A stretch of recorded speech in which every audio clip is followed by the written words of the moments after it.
People are driven by the search for better. But when it comes to hiring, the best way to search for a candidate isn't to search at all. Don't search, match with Indeed. The hiring process can be slow and overwhelming. Simplify hiring with Indeed. Indeed is your matching and hiring platform. With over 350 million global monthly visitors according to Indeed data, and a matching engine that helps you find quality candidates fast. Ditch the busy work. Use Indeed for scheduling, screening, and messaging so you can connect with candidates faster. Join more than 3.5 million businesses worldwide that use Indeed to hire great talent fast. Listeners of this show will get a $75 sponsored job credit to get your jobs more visibility at Indeed.com/PODKATZ12. That's Indeed.com/PODKATZ12. Terms and conditions apply. You're listening to the Archaeology Podcast Network. You're listening to Tea Break Time Travel, where every month we look at a different archaeological object and take you on a journey into their past. Hello and welcome to episode 30 of Tea Break Time Travel. I'm your host, Matilda Ziebrecht. Today I am savouring a rooibos caramel tea because it's late while we're recording this and I don't need any more caffeine, but I still need something a little bit tougher to get me through the evening, shall we say. And joining me on my tea break today is the one, the only, Raven Todd DaSilva, archaeologist, conservator, science communicator, who you might know through her platform, Dig It with Raven. So very welcome, Raven. And what are you drinking today? Ooh, I am drinking just a fresh, hot ginger tea, actually. Ginger lemon. It's my classic, my go-to. Yeah, that's a good one. With fresh ginger, I assume? Oh, yeah, fresh ginger, fresh lemon, just, good for the immune system, good for digestion, everything. And I'm actually, as I said that, fresh ginger, of course it's going to be fresh. Why would you put, ginger powder? That was a really stupid question. But, there's tea bags, the people that all of that. True. Yeah. There you go. So, but you're going full natural, ginger chunks, slice of the lemon, honey? No, not really. I'm not. I like it bitter. It's really. I can steep it sometimes too. I'll boil it down or I'll grate it and really get a ginger concentrate. Wow. Okay. No, fair. That's a good tea choice. So, okay, it sounds like both of us are trying to power through that. Yeah. If you've got your ginger lemon, I've got my caramel. Great. Well, thank you so much for joining me today. It's very exciting to have you on. And I am especially interested to hear your answer to this question. It's a question I ask all my guests because the road to and within archaeology is wide and varied and everyone walks a different path. So I'm very curious, what was your path? How did you first become interested in this tangled web of archaeology? Oh, goodness. I feel like it's such a very typical answer, but... There haven't been any typical answers on this one, to be fair. Everyone said something different, I think. I feel like mine just is very that quintessential, I think I was 3-4 years old, and you get interested in this one video from the public library that you're just taking out over and over and over again. And it was the story of Bellerophon and the Pegasus. And it was a cartoon. I don't think a 3-year-old should have been watching that, but I definitely was. And somehow I don't know how I kept taking it out of the library, but I think it must have been every other week. It was just, I'd bring it back, I'd go back on the shelf, I'd get it out again.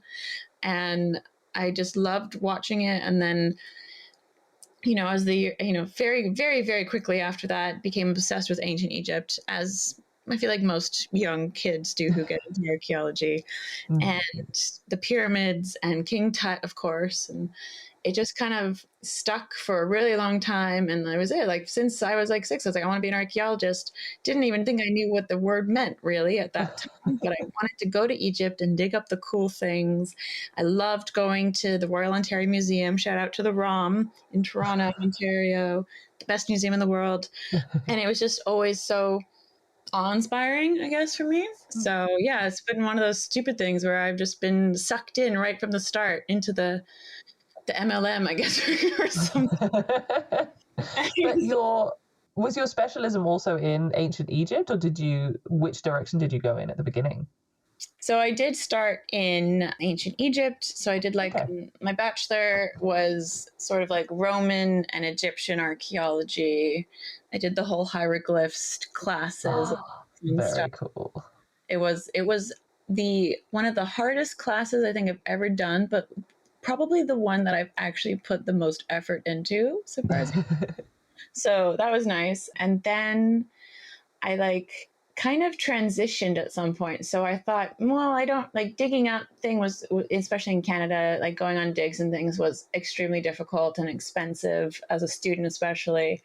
So then kind of pivoted into archaeological conservation. So I was like, well, I'll just deal with all the stuff when it comes out of the ground. That makes more sense. And then I went back because I was like, no, I feel like a fraud. So then I went back into another master's. Don't worry, you're in a safe space here. You're amongst fellow post-excavation archaeologists. Yeah, thank you. Especially when I started the YouTube channel, I was just like, nope, I'm a fraud. I'm not a real archaeologist. So I went back and I did another master's intending to do Egyptian archaeology because my conservation master is also focused on like Egyptian limestone bowls from the pre-dynastic. And then something happened during the master's. It was like archaeology and heritage of Egypt and the Middle East. And the Neolithic sort of just like crept up on me in a weird way. And now I'm obsessed with Neolithic Southwest Asia, and that is my area of specialty. Amazing. That is a very specific area of specialism as well, especially for someone who got into ancient Egypt as a start. What was it? Was there a particular site? Was there a particular object that like brought that interest? They were the plastered skulls. They are just my weird obsession. I don't know. I wasn't looking for them. I was writing a paper about something completely different, and then someone had just mentioned it in one of the articles I was reading. And I just went, what are you talking about, plastered skulls? Like, what are these things? And then I just became obsessed. Yeah, that ended up being my dissertation. And now I have a board filled with all of the photos and like red string attaching to the maps. You look like is it Pepe Sylvia from Always Sunny? I can't remember the name, but I know what you mean. That meme from Always Sunny, that is exactly what the board is. And it's just filled with skulls covered in plaster with strange eyes, and it's in my bedroom, which it's very creepy. I have to admit, it's. I mean, are we really archaeologists if we don't have something random and creepy in our bedroom related to some prehistoric culture? Related to some weird death thing, exactly. Right. Yeah. Man. So it's very on brand, but yeah, I love them so much, and everyone looks at them and they go, "Those are really creepy and kind of gross." I'm like, "No, but they're so pretty, and my babies, So. We should do it. I mean, really, I should have had you on for that. We'll just have to have you on for another episode so we can talk about them because they sound fascinating. I will 100% talk about those till I'm blue in the face. Great. I will mark you in for an upcoming episode. So look forward to hearing back about that, everyone. If you want to hear about these plastered skulls, make sure to follow, like, subscribe, etc., and you'll get them eventually. Okay, great. So, it sounds like you've had quite a turnaround in sort of directions taken. I guess not as many as some people have had, but if you could then travel back in time, seeing as you've had such a wide variety of interests, is there a particular point that you would go to in time, or a particular culture, a particular region? I feel like this changes year to year for me. It's one of those weird ones where you can never really, there's just too many fun places to go and to witness. Like, I don't know if I'd want to witness like a key point in history, but more of like the everyday stuff and just seeing like life in general. Like I'm obsessed, a little bit more recent, the Victorian era in the UK, especially they were wild. They're a little bit weird. They were doing some crazy stuff. Mm-hmm. Just intrigued, but like archaeologically speaking, it's a hard one. Like I've got to go with sometime around, Mesopotamia, when the ziggurat of Ur was at its height would be like really cool. Mm-hmm. After digging at Troy, I feel like going back there. I like how you just dropped that in there, just casually after digging at Troy. Sorry. No big deal. Very cool. very cool, just to say. It was really fun, but like not like for the Trojan War bit, but the one that the 1,000 years before, where they, when Schliemann found that really big gate and the big ramp, and the gates of Troy, and you're like, no, that's actually 1,000 years ahead of time. Oh, Love to see that, because that looked really cool, and like working on that, and I was like, that would be a really nice spot. Or I think another one would just be I would really love to go to Peru and just see all of the like pre-Columbian cultures just thriving in the rainforest and stuff. It'd just be so cool. Oh, okay. So it sounds like you need a sort of round trip ticket, see the world, take a gap year, just go back in time to multiple different places, multiple different locations. Exactly. I need like a time turner from Harry Potter. Yeah. And then just to take me everywhere, because it's so hard for me to decide. I know some people have like exact places where they would want to go, but it's just, I guess, the anthropology side of archaeology, where you just want to experience how people were living all over the place and get down to the nitty-gritty. Yeah, which is quite nice. And I think I've said this in nearly every episode, how everyone always indeed picks something, and it's never a big fancy event. It's always just seeing every day and just sitting and watching people, which I think is quite fascinating. So it's just why we do archaeology, I guess. Well, thank you very, very much for joining my tea break today. And before we look at today's object, which is not the plastered skulls, I'm sorry to say, but they are head-related, one might say, we're going to journey back to around 1000 BC to what we would now call Mexico. Very exciting. First time journeying back to this part of the world. The heat of the day has cooled into a sticky evening as we look out over the rolling hills and the swampy floodplains that surround us. Suddenly, a sound reaches our ears, a rhythmic ringing thump that cuts through the birdsong and the whirring insects. We follow it to emerge into a large clearing dominated by a huge boulder of dark, rough stone. Deep grooves cut into the ground lead away from it to the edge of the clearing, where the piles of rope and stacked wooden portable rails show the manner of its transportation to its current location, for there are no similar rocks nearby. Around the boulder, there are 3 figures, each one with various tools and hammers, chipping and smashing at the rough stone with clear, strong intent. We stay there for a while, and as the days passed, every chip and groove will deepen and lengthen until finally the boulder will be transformed into a beautifully carved head with a broad nose, wide lips, hooded eyes, and decorated helmet. So today we're going to look at the Olmec colossal heads, which I think is one of my favorite names for anything. We'll get into the details very soon, but first let's have a very quick break. At the UPS Store, we understand the importance of a first impression. That's why we're here to help you put your best foot forward and be unstoppable with our printing services. With high-quality paper stock options, banners, business cards, menus, and more, we make sure your small business stands out and your message reaches the masses. After all, we're the one-stop prints that pop store. Most locations are independently owned. Product, services, prices, and hours of operation may vary. See Center for details. The UPS Store. Be unstoppable. Come into your local store today and get your print on. People are driven by the search for better.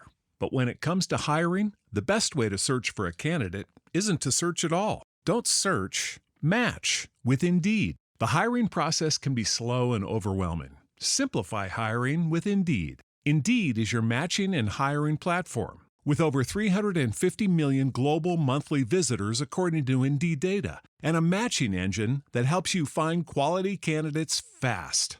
Ditch the busy work. Use Indeed for scheduling, screening, and messaging so you can connect with candidates faster. Join more than 3.5 million businesses worldwide that use Indeed to hire great talent fast.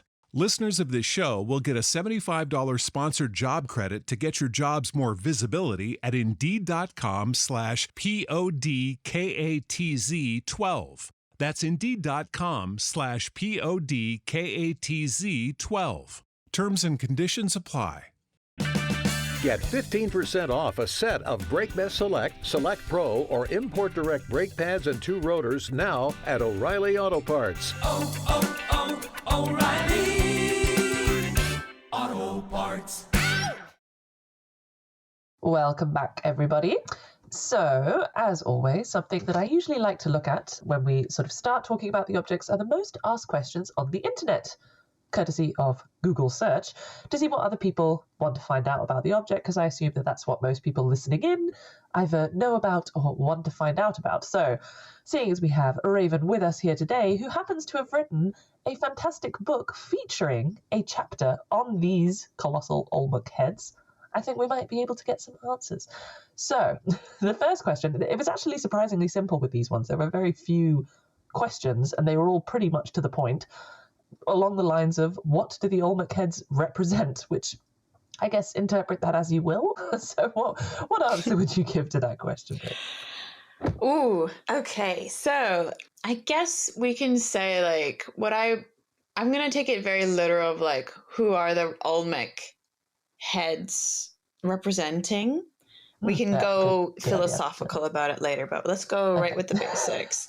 So all of the heads are, very realistic. They're not very idealized. They're unidealized. They're very frank, descriptions, depictions of men. Mm-hmm. They are likely portraits of living or recently deceased rulers. That's sort of the general consensus nowadays. Okay. They're all very distinct. If you look at them, like, they're all, and you can see that they're, like, definitely portraits of someone because they're very natural looking. They all have individualistic features. So they probably were very well known by the sculptor, like it's a prominent person's face. So that's really cool. At first, they were thought to represent ball players. So the Mesoamerican ball game, the very popular ball game. The ball game, with the stone hip thing and the rings. Yeah. Totally accurate, right?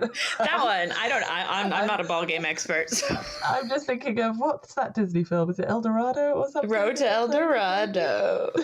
So good. Yeah. Did they play the ball game in that? It's one of those films. They played a game, I think. Yeah. Maybe. I think so.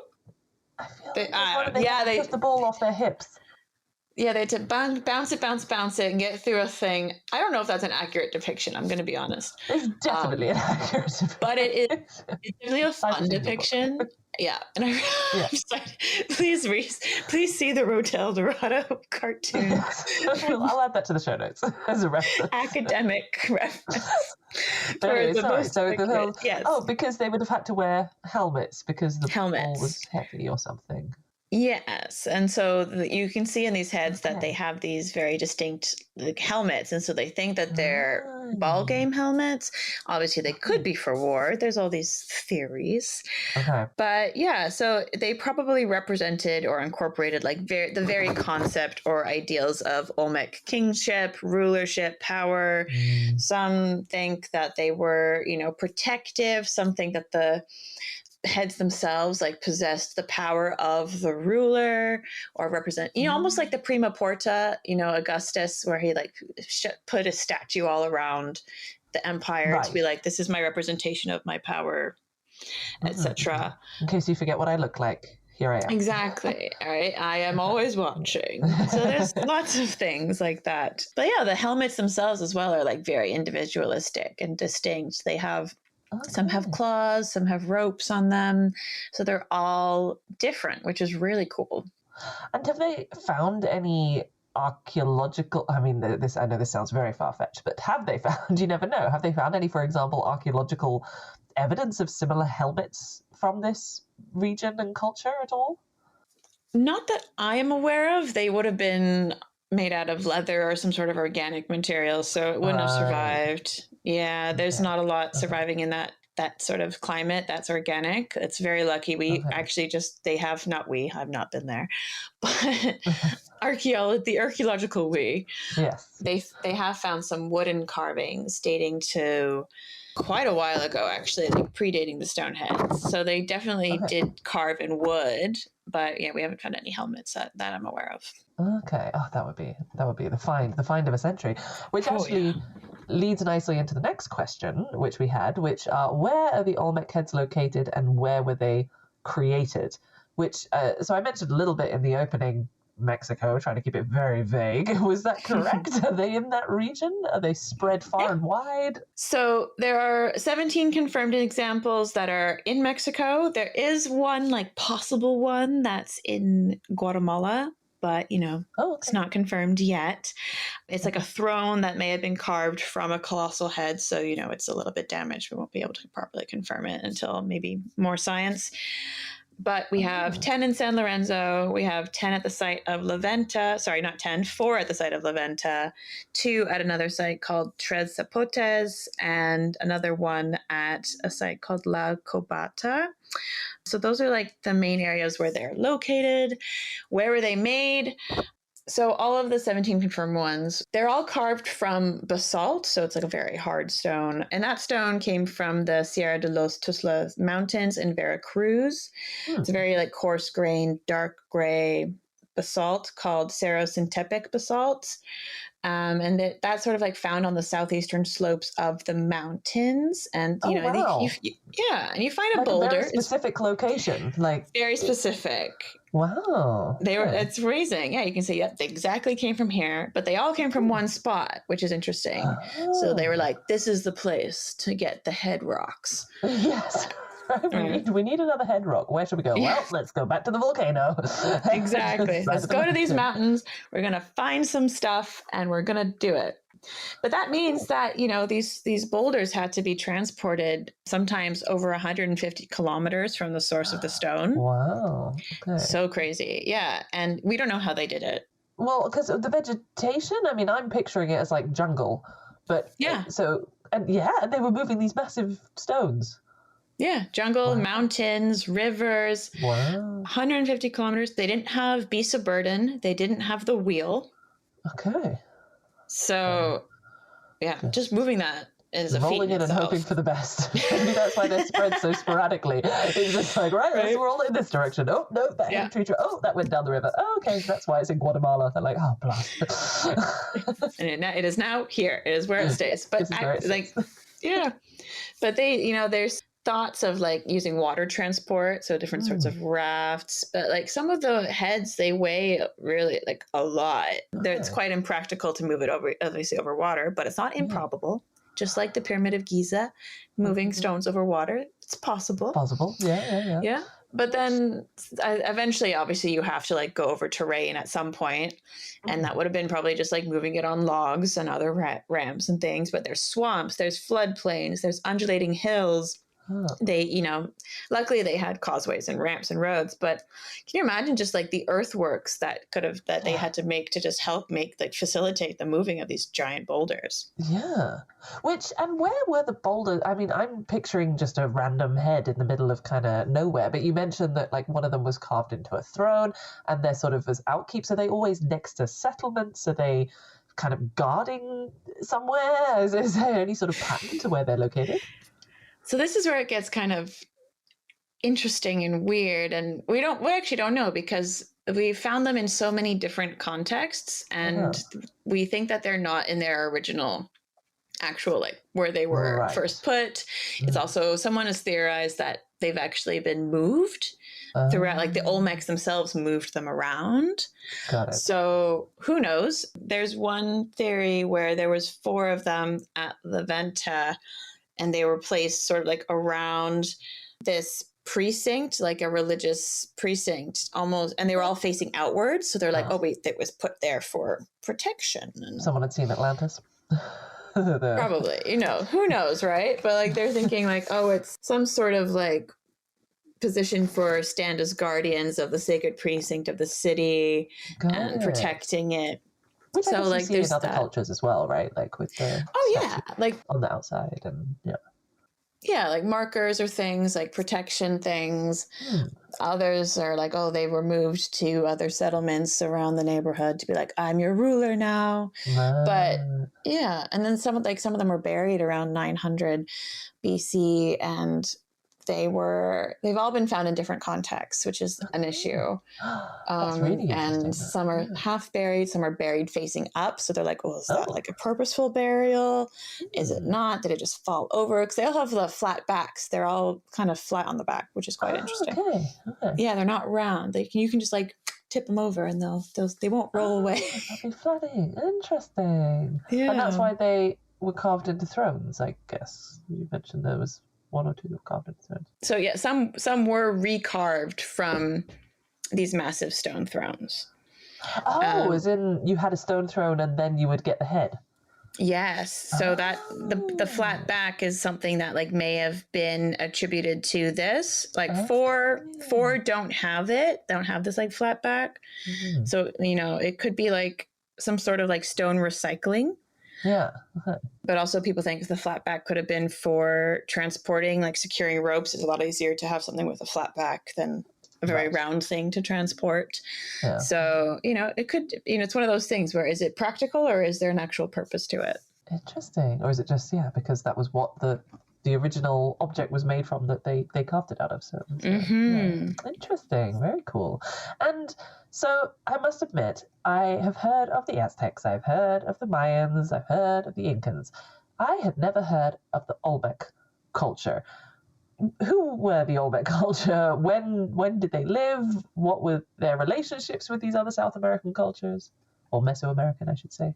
Oh, the Olmec are so cool. So they are regarded as the first civilization to develop in Mesoamerica. Okay. They're one of the first people in the Americas to develop a sophisticated style of stone sculpture. They may have been the first civilization in the Western Hemisphere to develop a writing system. Oh, okay. Which is very cool. Yeah. Yeah. I think they are definitely one of the unsung heroes, which is why I wanted to highlight them, obviously, in a book that highlights unsung heroes of ancient history. They are also a very strong candidate for originating the Mesoamerican ball game. Okay. So the rubber ball, we found some rubber balls dating to 1600 BCE or even earlier. Yeah, they were found in a bog. Bogs are great for finding organic materials. We love that. Yeah. So that was really cool. But they've just done so much. They have like beautiful sculptures of like were jaguars, which I love that it's just like a were jaguar baby. A were jaguar. Yeah, it's just like a baby that it's like a anthropomorphic small person, but like with a creepy jaguar head and like fangs and like a little dent in that. It's such a fun thing. But they did a lot of greenstone, mosaics. They did a lot of that kind of stuff first that you kind of always attribute Mesoamerican cultures with the jade, the serpentine. Yeah. They made these really great big pyramids and ceremonial mounds. Okay, they were doing that even all the way back. Yeah. They had urban centers. They had royal compounds. It was first settled around the first like major city, San Lorenzo. It's a hilltop settlement. And they settled around 1800 BCE, and it was a full-blown urban city by 1200 BCE. It was essentially, Mesoamerica's first city, as we said, and it was the capital of the region. It's just really crazy to think about the art form starting that early, especially in that part of when we don't hear a lot about it in that part of the world. And, it's nice that it's being highlighted and celebrated. Yeah. And so you say early. So sorry, what was do they know what the kind of starting point would have been for the Olmec culture date-wise? Yeah, so around 1800 BCE is sort of when the first big city kind of came around. Okay. Yeah. So that was in the San Lorenzo. That was at San Lorenzo. That was first settled, but then it became like a big thing around like 1200. So that's sort of like the biggest, that is the start of the archaeological culture, 1200 BCE to 400 BCE. And we get their name from actually the Aztecs, which is really cool. Yeah, so they dubbed the area the Olmec Heartland area. It's like a crescent-shaped region of southern Veracruz and western Tabasco that kind of hugs the Gulf of Mexico. They called it Olman or Ulman, which means the land of rubber in their Nahuatl language. And then they referred to the people who inhabited the region as the Olmeca or the Olmeca. And that's where we get Olmec. Yeah. So rubber is also an important. Well, actually, I see that we're going to talk about your book a bit later, but I can see indeed that this chapter is entitled Olmec, Land of Rubber and Colossal Stone Heads. So those are the two main exports of the Olmec culture. So that's it. We don't know much really.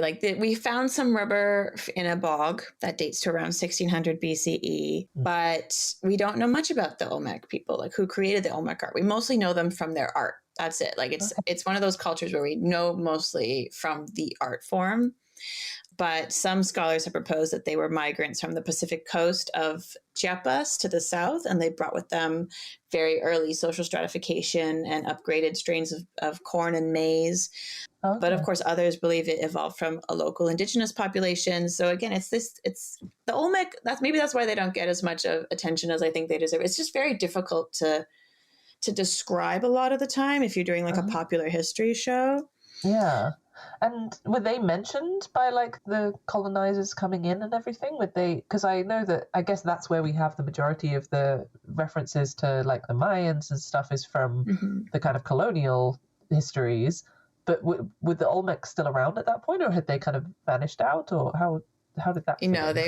They were way too early. So like the traditions and the social rituals and things, like they start as early as 1700 BCE. Okay. And then it kind of ends around 400 BCE. Oh, okay. At like so the latest. Before. So way before the Europeans even thought about what's on the other side of the ocean, probably. Okay. Yeah. But it didn't really disappear. Like there was the rise of another culture called the Epi-Olmec. Okay. They sort of evolved with the changing of the tide. So like the descendants obviously drew upon the symbols and iconographies of the Olmec and adapted them into new sculptural political traditions. And that sort of went on a little bit further. But they, definitely like started that ritual use of rubber, probably. They had a special calendar that they made. They also had a calendar. They had a calendar. It's just, they had everything. It was like the development of the Mesoamerican calendar, possibly. Like, they're the OGs, I want to say, of Mesoamerican cultures and civilizations. And then from there, you get the Maya, the Aztec, everybody. And it kind of sort of just like bleeds out from that. Yeah, but they've somehow just, fallen under the radar a little bit.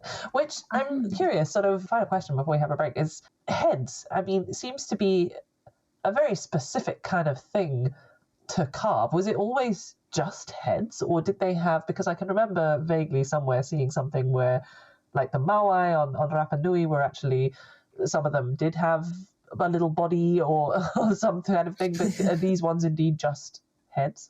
The big boys are just heads. Just heads. Just heads. So they did other carvings. They had, the big stone altars, the big stone thrones. There's votive axes, which are those were-jaguars, greenstone carvings, giant mosaic pavements. But like the heads themselves were just heads, just floating heads. I mean, it's a choice. It's a decision to decide. We're going to just focus on the heads, guys. This is all we can do. Which I suppose, I mean, if you say that they're really identifiable, like they're so specific, each particular head, I guess the face is the most identifiable aspect of someone. So. Well, that's it. And we can see that throughout so many cultures around the world and throughout the giant span of history, right? It's the importance of the head, the seat of power and mortality and vanity and presence and all of these things that you can just so much more, like you can convey so much more within like a head and a face than you can any other part of the body. True. Very true. Very true. Well, ponder on that, everyone. We're going to have another quick break now so that everyone has an opportunity to top up their tea, but we will be back very soon. O'Reilly. You need parts? O'Reilly Auto Parts has parts. Need them fast? We've got fast. No matter what you need, we have thousands of professional parts people doing their part to make sure you have it.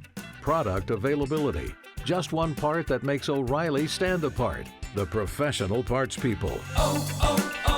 O'Reilly Auto Parts. Get 15% off a set of Brake Mess Select, Select Pro, or Import Direct brake pads and 2 rotors now at O'Reilly Auto Parts. O'Reilly Auto Parts.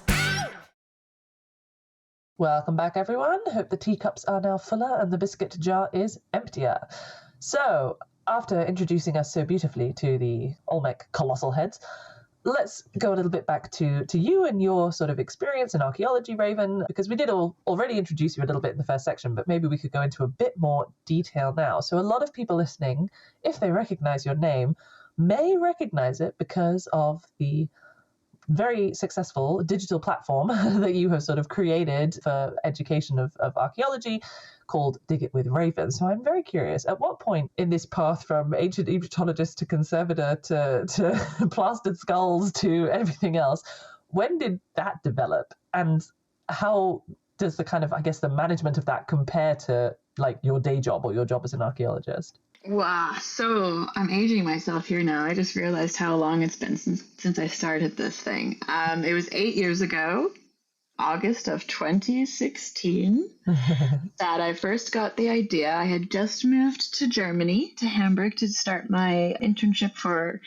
stone conservation.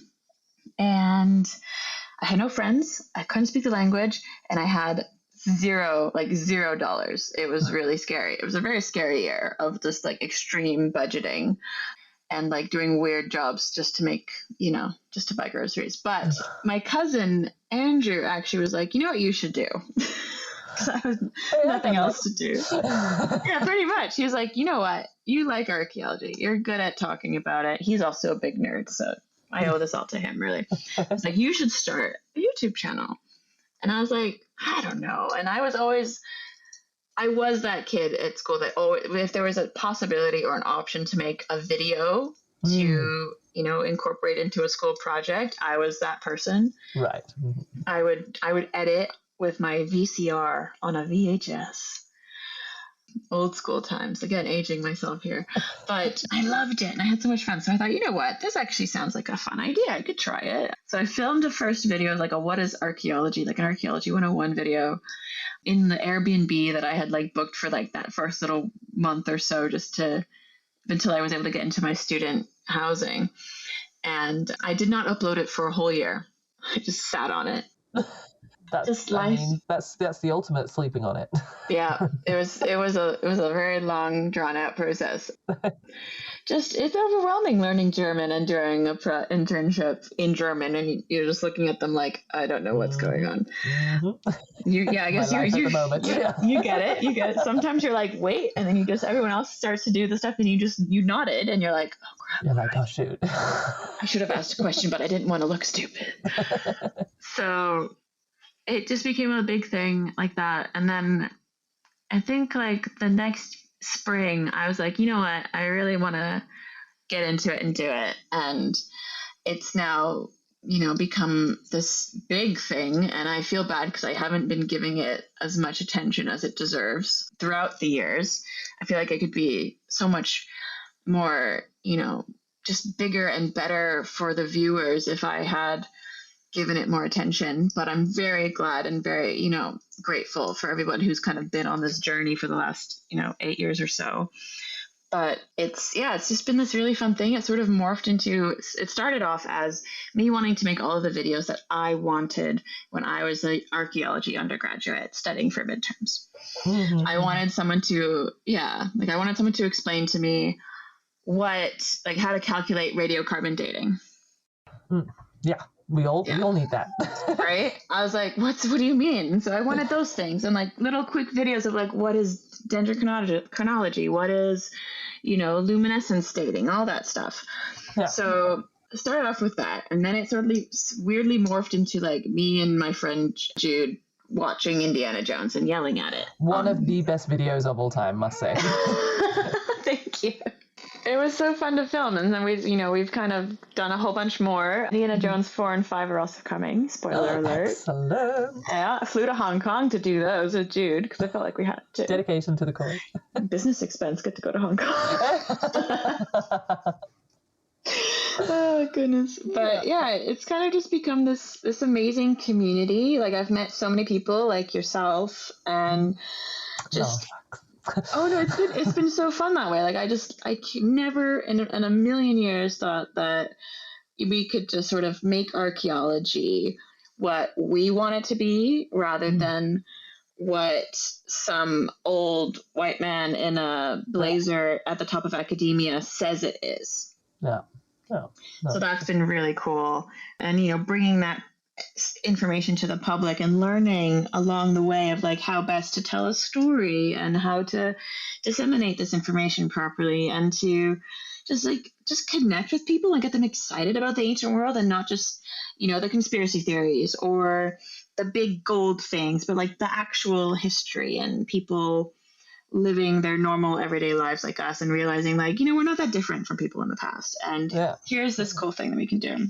So but having this channel up next to a full-time job has been very stressful, but hopefully we'll find the right balance at times. I have not posted in a year. I apologize, but the videos are starting next week. So, well, and the reason you haven't been posting for a year, glad you mentioned it, because I was going to mention you have a book coming out.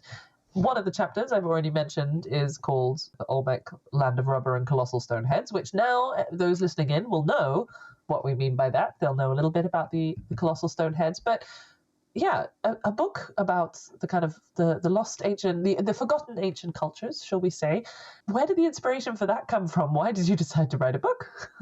Weirdly enough, I did not really, it wasn't my thing where I woke up and I was like, I'm going to write a book. I very fortunately had a publisher reach out to me, which is, very rare. Very cool, yeah. Yeah, just to be like, hey, you want to write a book? And I was like, I don't know. Do you want me to write a book? I was like, maybe. And then I sat down and I was like, okay, if I'm going to write a book, and obviously they reached out because they found my YouTube channel. So I was like, it's obviously going to be a book for the community, not just for myself.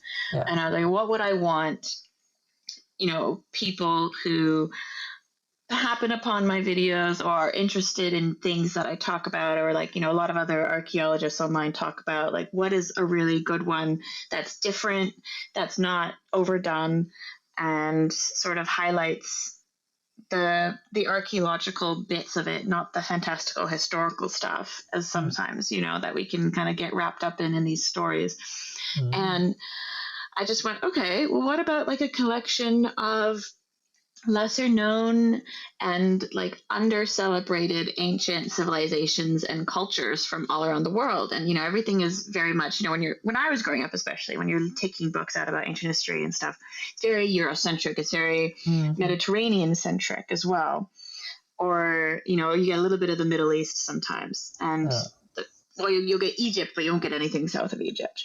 Right. So I thought, well, let's be ambitious, which came to bite me. But I'm proud of how it ended up. But gosh, it was such a feat. But well, there's a lot in here. I'm just having a little look through the contents that you sent me again. And I mean, you've got the Akkadians, you've got the Hittites, but you've also got the Jomon, the Minoans, Mississippians, the Nok. No idea what that is. Very curious to hear about that. Oh, the Nok are cool. The Nok of Nigeria. That's yeah, they're from Nigeria. We got Great Zimbabwe in there. We have the Lapita of Oceania. We've got the Moche. So it was me just kind of going, let's try and make it around the world. I was literally going crazy in front of a map. I had a list of 50 that I wanted to write about. I looked at a map and I started pinning them to make sure I could get as many regions as possible, and that it's not evenly distributed. I will say I tried my best, but we did what we could with what we had. And it will hopefully be a really nice representation of cultures from all around the world that are from various points. We have the Neolithic all the way up to, the early Inuit, the Thule, which go down, to pretty much into, a couple hundred years ago, right? Yeah. So I'm trying to, so I know that one. That one I know. Yeah, I was like, that date is failing me. But so we have, and we have people, ones that come into contact with European colonizers and stuff in the 1500s, 1600s. So it covers around, I think I did the math, it was 15,000 years of history. Yeah. Which is crazy. And it took me a year to write while doing a full-time job. And that's why I haven't been posting. But I think it turned out okay. I thought, if I'm going to write a book, I'm going to write a book. And so it ended up being a lot bigger. I took on 20. I don't know if 20 was a smart idea for someone who was writing a book for the first time. And I really hope I did them justice, because I was definitely out of my comfort zone for a lot of them. But I really I really tried. And so I hope that it comes across that way. And that I really wanted to just get that story out there for them and to like kind of just go, this is a really good jumping off point. If you want to look further, go into the bibliography because it's huge. And you can find enough sources. And I mean, even in the introduction, you already, specify that and say that, like, this is just supposed to be almost like an introduction to these cultures. And I love, indeed, the full name, which is, let me find it, The Other Ancient Civilizations, Decoding Archaeology's Less Celebrated Cultures. And I think that that's a really nice way of putting it. The kind of, and as we're talking about with the Olmec, I mean, they're just not really as well known as other kind of Mesoamerican cultures, even though they have all these amazing things on their CV. And it's kind of something that, should be celebrated indeed, and they shouldn't be forgotten. So I think that, it's a really nice way of celebrating them, and a way of remembering them, I guess, in the modern time. Yeah. Which, do you have a favorite chapter that you had to research? Ooh, making me pick one of my favorite babies. To say, I love them all the same. No. I think some of them, were clear. Obviously, as with all books, some are a lot easier to write than others. Some just kind of come off the page because you just know exactly how you're going to write about them. And I think for me, one of my favorite ones was, I'm going to make sure I pronounce this right because I never do. I believe it's the Unitice. The Unitis. I can never say it correctly. I feel really bad every time I say it. It's a Czech word. So that's why I can't pronounce very well. But like Unitice, I think is like the closest I'll get. But they're from sort of like that middle Europe. So Germany, Czech Republic, Poland type area. Mm-hmm. Do you know the Nebra Sky Disk? I do know the Nebra Sky Disk, yes. They made the Nebra Sky Disk. Oh, they made the Nebra Sky Disk. See, didn't know. And they are just so cool. I love it. They have like these beautiful, amazing like burials. They have these amazing like settlements, and they have, I want to call it like the German Stonehenge, essentially. It's called Pummelte. Okay. It's in central Germany, so it's not far from you, maybe. I was about to say, I should know about this. Look it up. It's really cool. They were like the bronze masters of, that time period, and they were dealing in amber beads, and they had like the mines, and so they became like really powerful during that time in Europe for them, which was, like around 2300 BC, like Bronze Age, early Bronze Age, 1600, 2300 to 1600. And they were just really fun. And I loved writing about them because I knew about the Nebra Sky Disk, and I was so excited to learn more about it. And then just for me, it was, knowing that, but then learning more about like, the burials and the bronze and the trade. And I went, that's actually like really, they're much more interesting than I thought they were going to be. Yeah. And another favorite, I think, is the Nok from Nigeria. Their pottery, so nice, so cool, so well done. We barely know much about them, but like we found them, the first heads were found in like a tin mine, and everyone was like, what? And then we don't know what they were used for. Like there's some theories. I'm not going to spoil the whole book, but they're really cool. Look forward. Yeah. More heads, more fancy heads. More fancy heads. But these ones have bodies this time. Oh, okay. Yeah. There you go. Yeah, and you know what? The Lapida. I need to just give a little shout out to the Lapida in Oceania. They, we're thinking like people didn't cross big bodies of water for, until recently, and they were going out on these like tiny canoes to the Solomon Islands.